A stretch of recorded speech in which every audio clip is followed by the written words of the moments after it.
Hi hello welcome back to my channel. ఎలా ఉన్నారు friends, బాగున్నారా? ఈరోజు మన వీడియోలో ఒక మంచి స్వీట్ రెసిపీ చేయబోతున్నానండి. ఇంతకీ ఈ స్వీట్కి కారణం ఏంటో తెలుసా? మన యూట్యూబ్ ఛానల్కి 1K సబ్స్క్రైబర్స్ అయ్యారండి. అందుకోసమే స్పెషల్గా ఈ స్వీట్ చేశాను.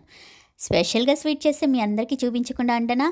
అంతే కదండి. ఈ స్వీట్ అయితే చేయడం సింపుల్గా ఉంటుంది, టేస్ట్ అయితే చాలా చాలా బాగుంటుందండి. కంపల్సరీ మీరు అందరూ చేయండి.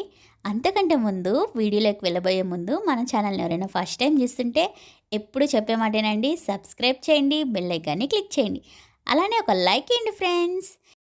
మరి ఇంకెందుకు ఆలస్యం, ఈ స్పెషల్ స్వీట్ ఎలా చేయాలో చూసేద్దామా? ఇది చేయడం చాలా ఈజీ అండి, టేస్ట్ అయితే చాలా చాలా బాగుంటుంది. కంపల్సరీ చేయండి ఫ్రెండ్స్. ముందుగా ఈ స్వీట్ కోసం నేను బన్ అనేది తీసుకున్నానండి. మీరు కావాలంటే బ్రెడ్ కూడా వాడుకోవచ్చు. బన్లో కానీ బ్రెడ్లో కానీ టేస్ట్ అనేది ఏ మటుకు మార్పు అన్నది ఉండదండి. ఇప్పుడు స్టవ్ పైన ప్యాన్ అన్నది పెట్టుకోవాలి. ప్యాన్ వేడైన తర్వాత బటర్ అన్నది వేసుకోవాలండి. బటర్ని వేసిన తర్వాత ప్యాన్కి మొత్తం కలిసేలాగా ఒకసారి కలుపుకోవాలండి. ఇప్పుడు మనం బన్ అన్నది ఒకదాని తర్వాత ఒకటి పెట్టుకోవాలి. బన్ అన్నది రెండు వైపులా బాగా వేగేలాగా చూసుకోండి. మధ్య మధ్యలో బటర్ అన్నది వేస్తూ ఉండాలండి. స్టవ్ ఫ్లేమ్ అన్నది మీడియంలో పెట్టుకొని రెండు వైపులా బ్రౌన్ కలర్ వచ్చేంత వరకు వేయించుకోవాలి. బన్ పైన కూడా కాస్త బటర్ అన్నది అప్లై చేసి రెండు వైపులా ఈవెన్గా కుక్ అయ్యేలాగా చూసుకోండి. బన్ని రివర్స్ చేసేటప్పుడు కాస్త జాగ్రత్తగా తిప్పించుకోండి, సరిపోతుంది. చూసారు కదా, బన్ అనేది ఈక్వల్గా brown colour, golden brown colour వచ్చింది కదా, ఇలా కుక్ అయితే సరిపోతుందండి. ఇలా బన్నుని రెండు వైపులా ప్రెస్ చేస్తూ మనం గోల్డెన్ బ్రౌన్ వచ్చేంత వరకు వేయించుకుంటే సరిపోతుందండి. ఇప్పుడు చూసారు కదా, అన్ని గోల్డెన్ బ్రౌన్ కలర్ వచ్చేసింది. చూసారు కదా, ఇలా కలర్ వస్తే సరిపోతుందండి. బన్ అన్నది ఈక్వల్గా వేగినట్లే. ఇప్పుడు మనం పాలు అన్నది యాడ్ చేసుకోవాలి.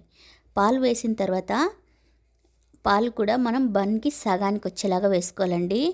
పాలు వేసిన తర్వాత హై ఫ్లేమ్ మీద ఒక 5 మినిట్స్, లో ఫ్లేమ్ మీద ఒక 5 మినిట్స్ ఉడికిస్తే సరిపోతుంది. అప్పుడు బన్ అన్నది పాలు అనేది బాగా పీల్చుకుంటుందండి, సాఫ్ట్గా ఉంటుంది.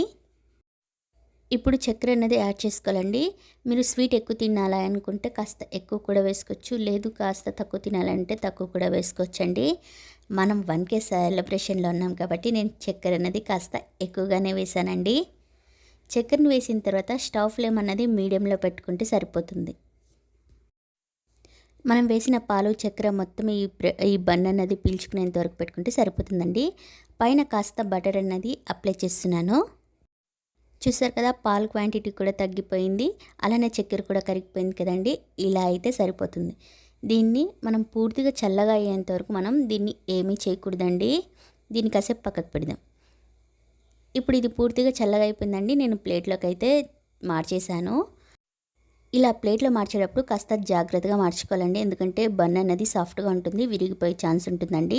కాబట్టి కొంచెం చూసి జాగ్రత్తగా మార్చుకోండి. దీన్ని ఇలానే కూడా తినచ్చండి, లేదు ఇంకొంచెం డిఫరెంట్గా తినాలి అని అనుకుంటే ఇలా చేసి చూడండి ఫ్రెండ్స్. నేనైతే 1K సెలబ్రేషన్ వల్ల కొంచెం డిఫరెంట్గా ఉండడం కోసం దీనిపైన ఐస్ క్రీమ్ అన్నది పెట్టాను. తర్వాత సన్నగా కట్ చేసుకున్న బాదాం, పిస్తా, జీడిపప్పు వీటిని పైన చల్లానండి. చూసారా, చూడడానికి ఎంత బాగుందో, నోట్లో పెట్టుకోగానే వెన్నలాగా కరిగిపోతుందండి. చాలా చాలా బాగుంటుంది.